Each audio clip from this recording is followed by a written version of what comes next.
Ang kwentong ito ay hango sa totoong buhay. Karanasan ito ni Gunding. Taong 1977, Segunda, Agusan del Sur.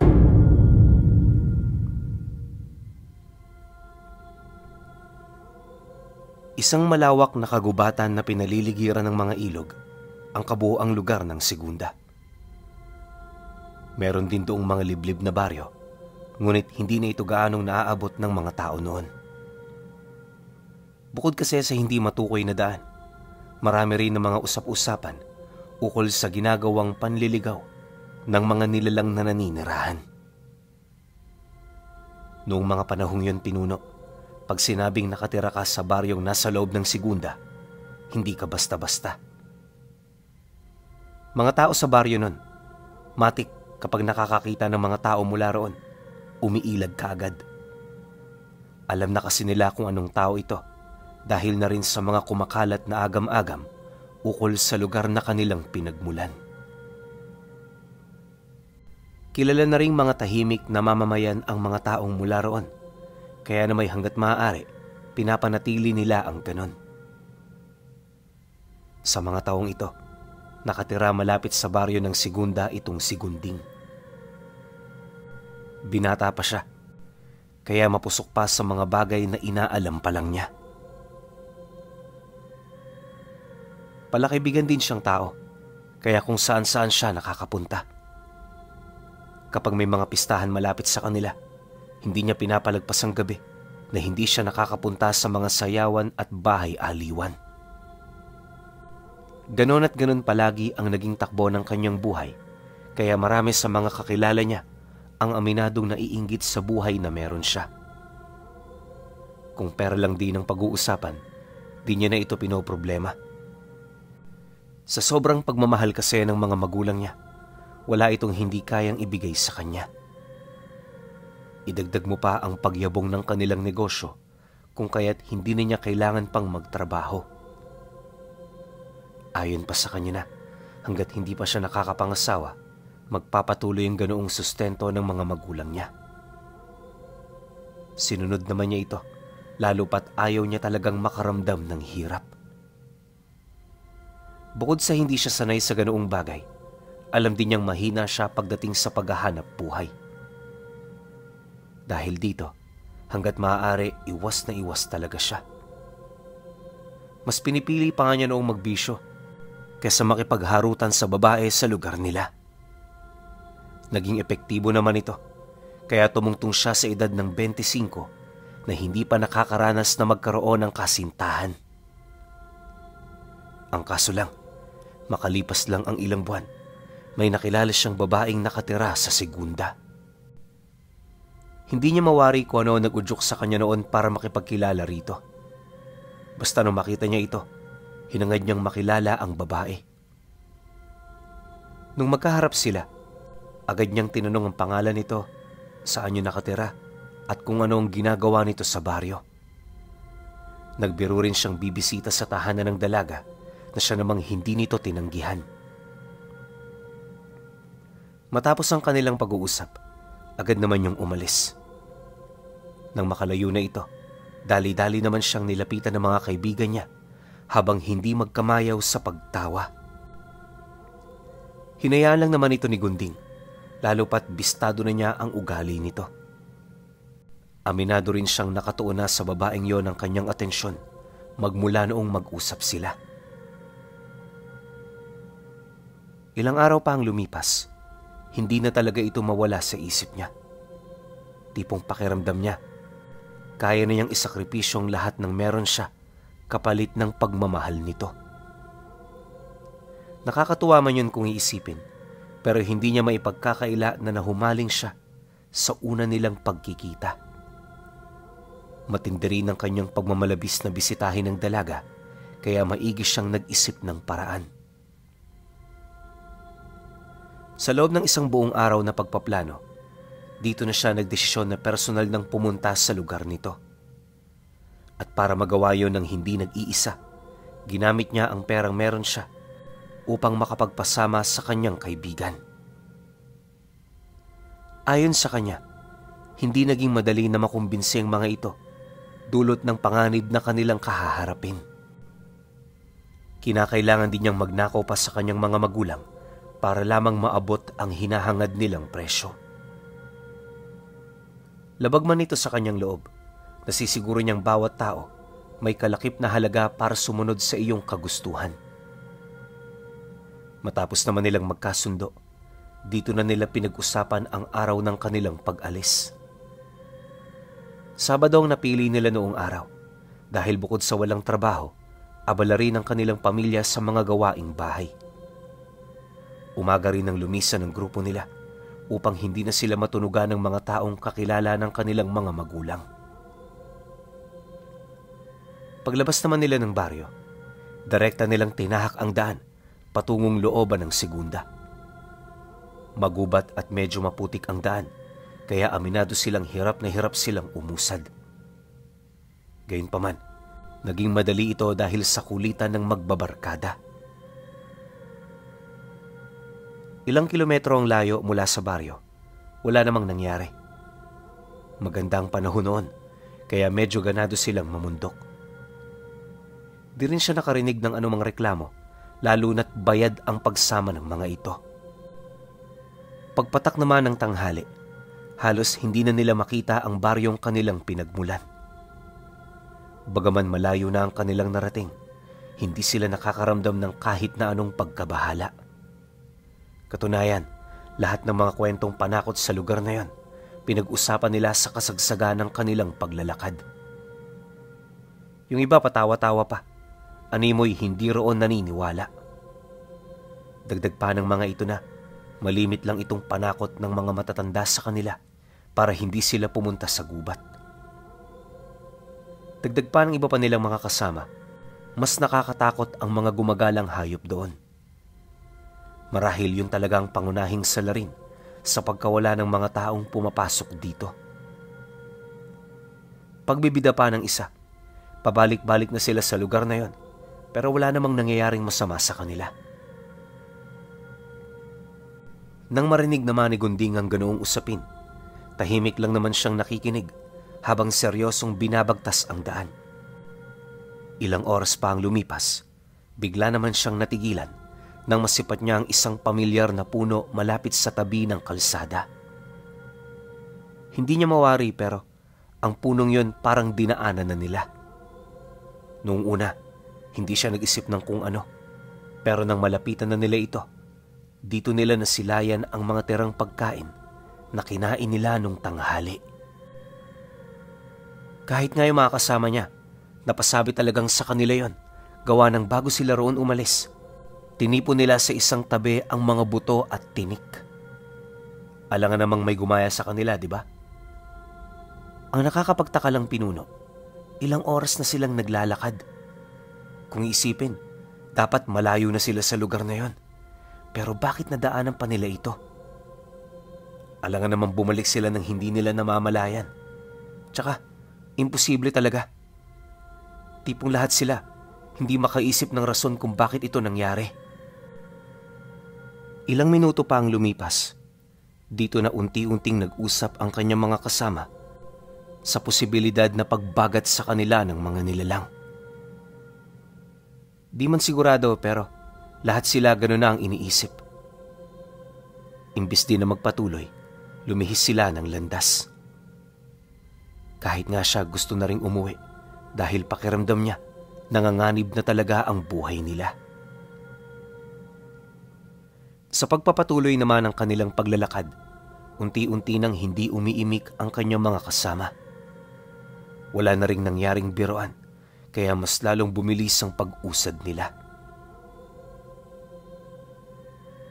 Kalahating oras pa ang dumaan, muli na naman silang napadpad sa lugar kung saan sila umalis. Paulit-ulit lang ang ganoong pangyayari na parabang nagpapaikot-ikot lang sila sa iisang lugar. Ang mas nakakabahala pa, lumulubog na ang araw. Alam nilang may mangyayaring hindi maganda kapag inabutan sila roon ng dilim. Dala ng matinding pag-aalala, nagpatuloy sila sa paglalakad hanggang sa ganun ulit ang nangyari. Hindi na sila roon nakalabas hanggang sa paglubog ng araw. Nang mapansin nilang napakadilim na, di na nila ginustong magpatuloy pa.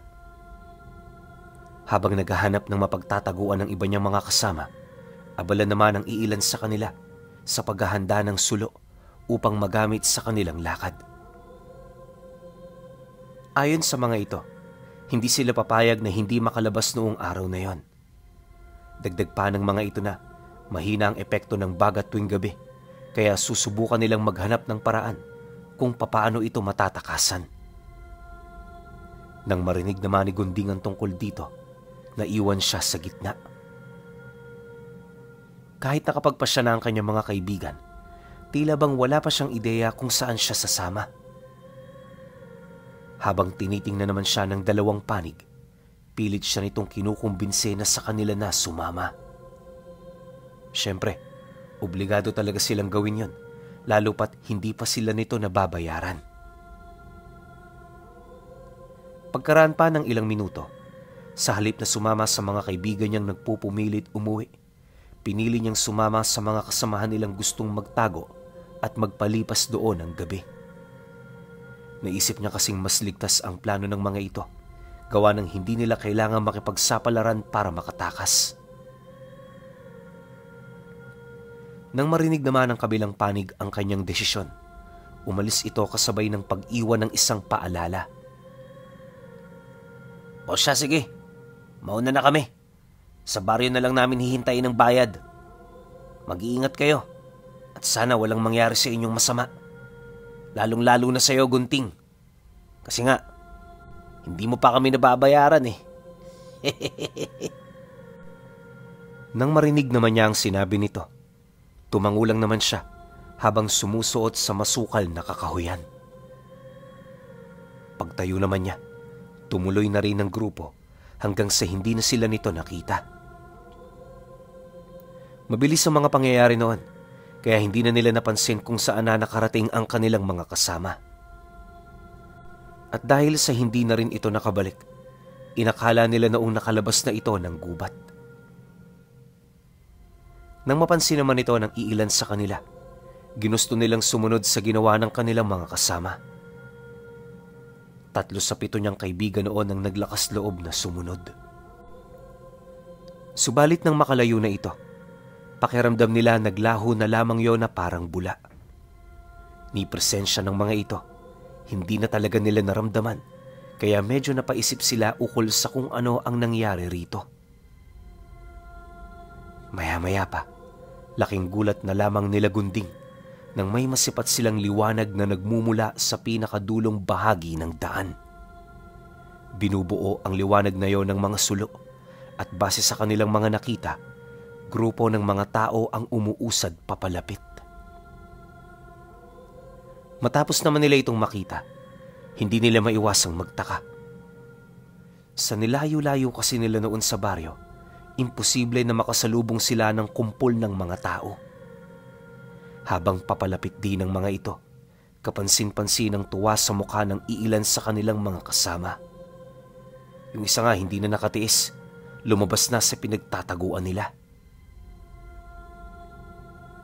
Dahil dito, imbis na sumunod itong si Gunding, mas pinag-igihan niya ang pagtatago. Habang wala pa ang mga nilalang, bumungkal siya ng lupa hanggang sa makagawa na siya ng uka na tamang-tama lang para sa laki niya. Walang sabi-sabi, agad naman siyang pumasok dito, dahilan para gayahin din siya ng dalawa. Ilang minuto bago dumating ang mga nilalang, rinig na rinig nila ang hindi magkamayaw na paghingi ng tulong ng mga kasamahan nilang pumunta na ng kalsada. Subalit nang akmang papalapit na ang mga nilalang na may daladalang sulo, dito na yun nagsimulang magsigawan na parabang nakakita ng mga demonyo sa daan. Sa isang iglap, nagkagulo ang mga ito hanggang sa napilitan na itong sumuot pabalik sa kanilang pinagtataguan. Pagpasok naman ng isa niyang kasama malapit sa ukang pinasukan niya, nanlaki na lamang ang kanyang mga mata nang biglang bumulwak sa ulo nito ang napakaraming dugo. Mabilis ding namatay ang mga taong yon dahil sa matatalas na kukong tumagos sa kanyang bungo. Pagramdam naman ng mga nilalang na wala na itong buhay, agad naman niya yung hinugot kasabay ng kanilang pag-usad. Matapos ang mga pangyayari, alam nilang lahat ng mga kaibigan nilang lumabas para humingi roon ng tulong.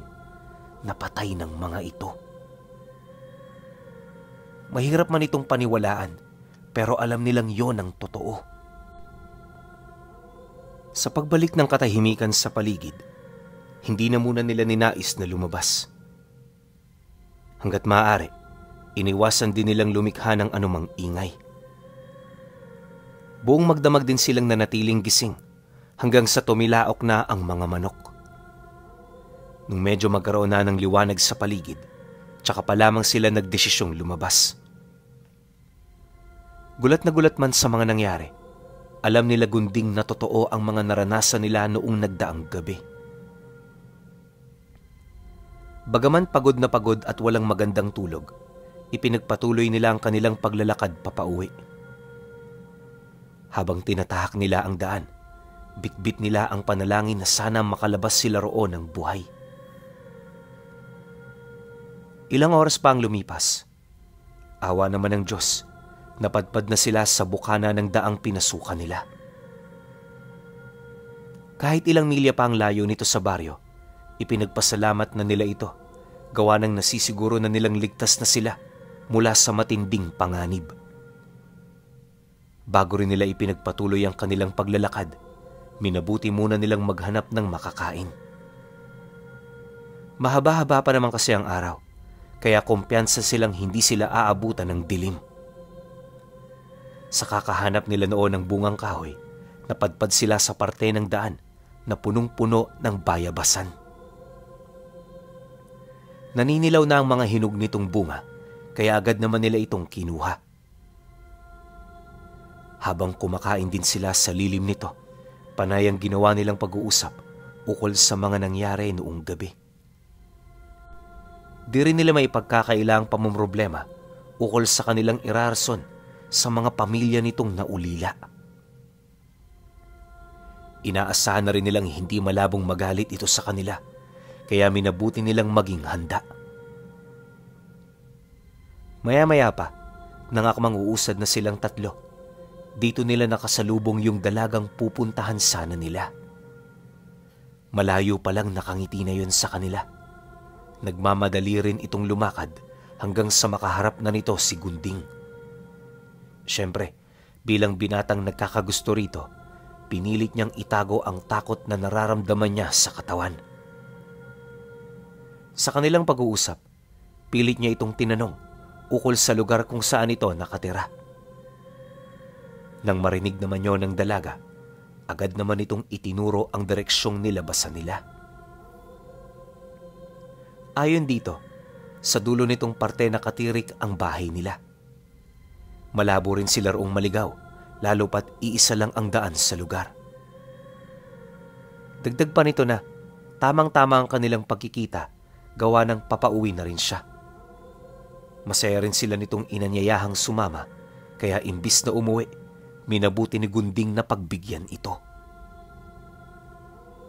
Nang marinig ng dalawa ang kanyang desisyon, dali-dali naman siya nitong hinawakan sa leeg, sabay hilas sa kanya papalayo.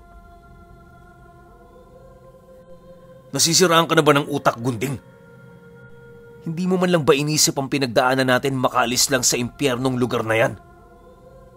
Makinig ka. Uuwi na tayo at ibibigay mo na sa amin ang bayad. Pagkatapos nito, bahala ka na sa buhay mo. Pagkarinig naman niya sa sinabi ng kaibigan niya, agad naman niyang inalis ang kamay nito sa kanyang leeg.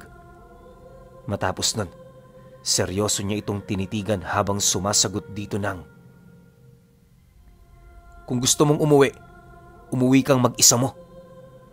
Kaya ko namang sumama sa kanya eh. Pero kapag nagpaiwan kayo, wala kayong makukuhang kahit na ano. Huwag mo akong tatakutin, Dudong. Alam kong takot ka sa aking ama. Dahil sa kanyang sinabi, wala naman itong nagawa kundi ang mapatahimik. Imbis din na bumalik na sa lugar nila, nagdesisyon silang sumunod sa dalaga. Habang binabagtas nila ang daan, panay naman ang kanilang pagmamasid upang maghanap ng senyales ng mga nilalang na nagmamanman sa paligid. Ang problema, kahit anong gawin nila, wala talaga silang nakita. Hindi lang yon, napakakalmado na rin ang presensya ng lugar. Animoy wala na roong umaaligid na mga demonyo. Ilang minuto pa ang lumipas. Dito na nabanggit ni Gunding ang mga nakita nilang tao noong nagdaang gabi. Inilahad niya rin ditong nawawala ang mga kasama nila na sumama sa kanila noong nagdaang araw. Dagdag pa niya na, sa mga oras na yon wala siyang ibang hangad kundi makita ang mga taong yon. Nang marinig naman ng dalaga ang kanyang hinaing, prangka itong sumagot sa kanya. Ayon dito, malabong hinihingi niya, lalo pat hindi ito pinahihintulutan ng kanilang pamilya. Dagdag pa nito na napagkasunduan nilang siya lang ang makakapasok doon dahil sa siya lang naman ang nakapagpaalam sa kanila. Dahil dito agad namang umangal ang dalawa. Walang sabi-sabi, nagmamadali naman itong tumakbo pabalik. Ngunit bago pa man sila makalabas ng daan, narinig nila itong magwika sa kanila ng, "Kung ayaw niyo magpalaboy-laboy sa gubat, sumunod kayo sa amin. Pasensya na, pero wala na tayong magagawa pa." Nang marinig naman ito ng dalawa niyang kasama, agad naman yung kumuha ng malalaking tipak ng kahoy. Pagsugod nito, buong puwersa nitong hinambalos ang babaeng naglalakad sa tabi niya. Pagpalo ng kasama niya sa ulo nito, agad naman yung sumubasob sa lupa. Pagsilay naman niya rito, inakala niyang patay na ito. Dala ng kanyang pagkagulat, sa halip na tulungan ng babae, pinili niyang umatras. Hindi na rin niya kinausap ang kanyang mga kasama dahil sa ayaw niyang makipagpatayan sa mga ito.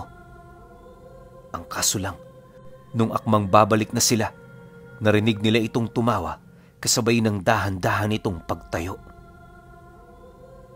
Pagbaling naman nila ng paningin sa dalaga, nakita nila itong nakalutang na sa ere habang unti-unting humahaba ang buhok nito. Kalaunan, nang umabot na ito sa kanyang paa, bigla naman itong lumipad patungo sa kinaroroonan ng dalawa niyang kasama. Sa sobrang tigas at talas ng buhok na yon, hindi ito nahirapang tumagos sa katawan ng dalawa. Di pa nakontentong babae, iniangat niya ito sa lupa habang pilit itong nagpupumiglas. Di nagtagal, nang maubusan na ng dugo ang mga ito, agad naman itong nanghina hanggang sa mawala na ito ng wisyo. Saksi si Gunding kung papaano namatay ang mga ito. Nakakagulat man ang bilis ng mga pangyayari. May kung anong nagsasabi sa isip niya na huwag nang makialam pa. Nang masipat naman ang dalaga na patay na ang dalawa, agad naman itong bumalik sa totoo nitong anyo. Pagkatapos nun, tumingin ito sa kanya kasabay ng pagbitaw nito ng matamis na ngiti. Nang masipat naman niya ang ginawa nito, pinili naman niyang ipagsawalang kibo ang lahat ng kanyang mga nasaksihan.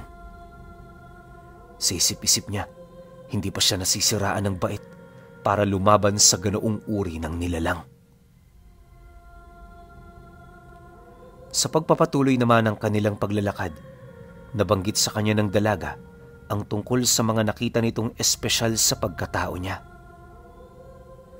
Dagdag pa nito na, yon ang kauna-unahang pagkakataon sa loob ng 2 dekada na nakaramdam na naman siya ng pagkagusto sa isang lalaki. Pagtatapat pa nito na, hanggat nasa poder siya nito, walang mangyayari sa kanyang kahit na anong masama. Nang marinig naman ni Gunding ang sinabi ng dalaga, bigla naman siyang napaisip, gawa ng ang buong akala niya mas bata ito sa kanya. Ang pinagbasehan niya kasi nito ay yung kinis ng kutis nito. Subalit dahil sa mga ipinagtapat nito sa kanya, nalaman niyang ilang dekada pa lang agwat ng kanilang mga edad. Ang nakakapagtaka lang noon, Bakit parang hindi tumatanda ang dalaga? Sa loob pa ng ilang minuto nilang pag-uusap, sinubukan niyang itanong ito ngunit nagpa siya itong panatilihing lihim ang tungkol sa kanyang mga sikreto.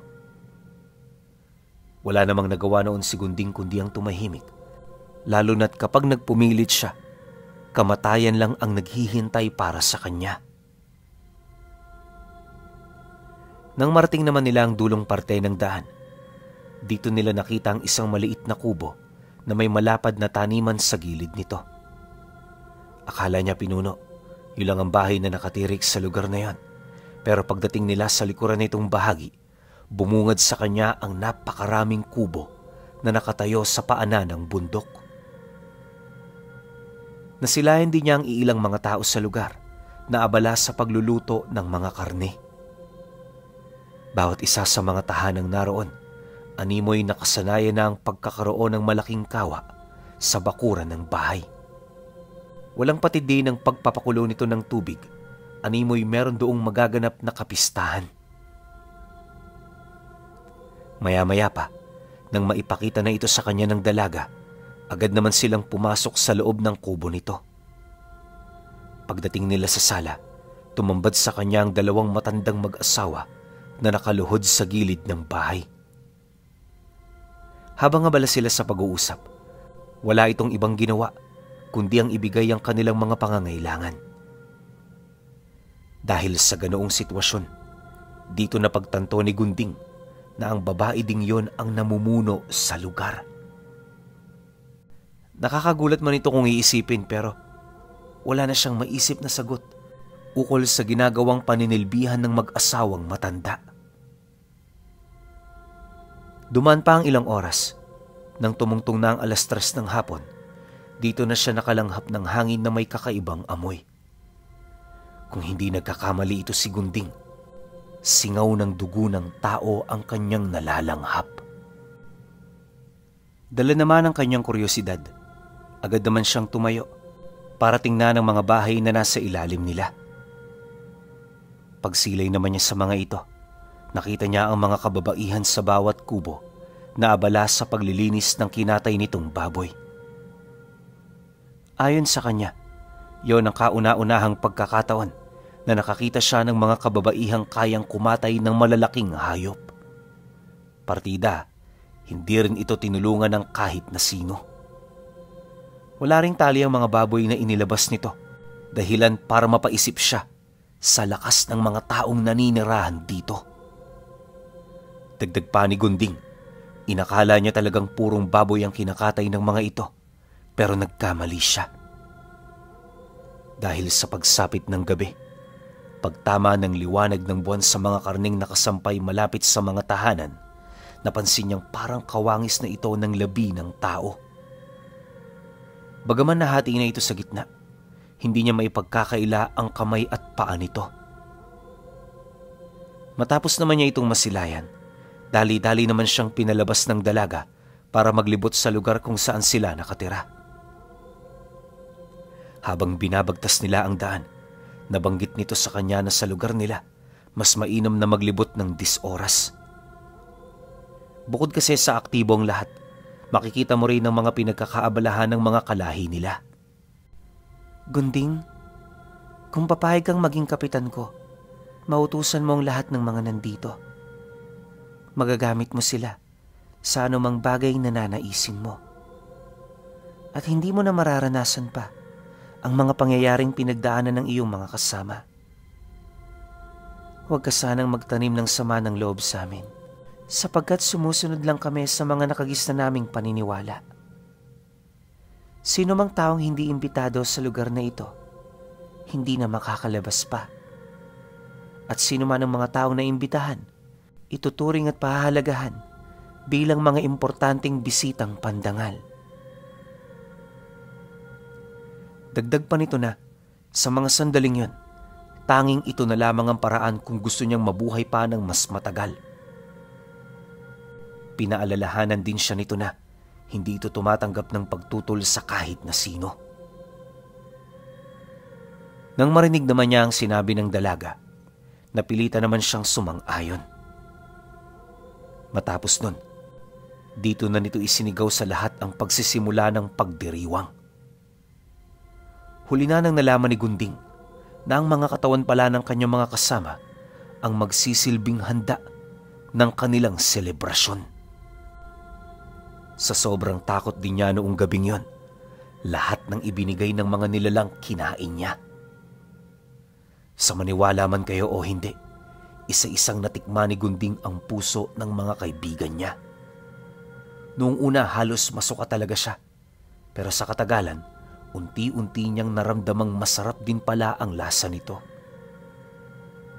Nakakahiya man yung isipin pero aminado siya na bilang isang tao, nagustuhan din niya ang lasa ng karne ng kauri niya.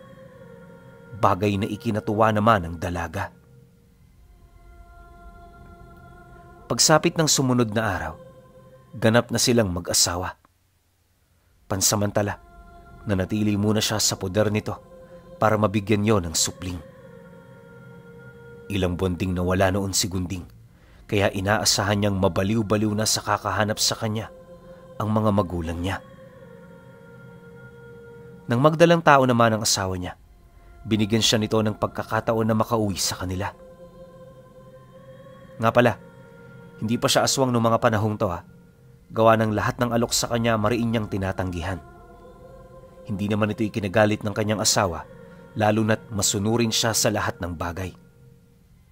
Maliban dun sa kinain niyang mga kaibigan niya, wala na siyang ibang kinain na alam niyang magiging dahilan para maging isa siyang aswang. Dahil sa naging pasya nito, nagmamadali naman siyang bumaba ng segunda. Hindi nagtagal, pagdating niya sa baryo, nadatnan niya ang kanyang mga magulang na tulala habang nakaupo sa bakuran ng bahay. Pakiramdam niya sa mga ito, wala na yung gana sa lahat ng bagay. Subalit nang makita naman siya ng tatay niya, bigla namang nanumbalik ang sigla sa mukha nito. Walang sabi-sabi, agad naman siya nitong sinalubong kasabay ng pagyakap nito sa kanya ng mahigpit. Nang malaman naman ng mga tao roon ang kanyang pagbalik, nagmamadali naman itong bumisita sa bahay nila para makiusyoso. Ilang minuto pa ang lumipas, doon na rin nakita ni Gunding ang mga pamilya ng mga kaibigan niyang yumao. Pagsilay naman niya sa mga ito, nagpumilit naman siyang lumihis ng tingin sa kadahilan ng aminado siyang hindi niya ito kayang tingnan ng harapan. At dahil sa ganun niyang akto, siya agad ang napagbintangan nitong pumatay sa kanilang mga anak. Kahit kararating pa lang niya noon, hindi nagpaawat ang pamilya ng mga kaibigan niya. Sa takot naman ni Gunding, nagmamadali siyang pumasok para magtago sa kanyang silid. Kinagabihan, nang mapakalma na ang mga nanggagalaiting mamamayan, dito na siya kinausap ng kanyang ama. Lahat ng mga pinagdaanan niya inilahad niya sa paniniwalang ito lamang ang makakaintindi sa kanya. Halos ilang oras din nilang pinag-usapan ang kanyang mga naging karanasan sa isang liblib na lugar ng segunda. Pagpatak naman ng sumunod na araw, laking gulat na lamang ng tatay niya nang malaman itong nawawala na naman siya sa kanyang silid. Akala nila kung saan lang ito pumunta pero ang hindi nila alam, yun na pala ang huling pagkakataon na makikita nila itong si Gunding. Hanggang sa namatay na lang ang ama ni Gunding Pinuno, hindi ito tumigil sa paghahanap. Ilang dekada pa ang lumipas, nang magkapamilya na rin ang kanyang mga kapatid, patuloy pa rin silang umaasa na muli pang babalik si Gunding, ang ordinaryong tao na naging kapitan ng mga aswang.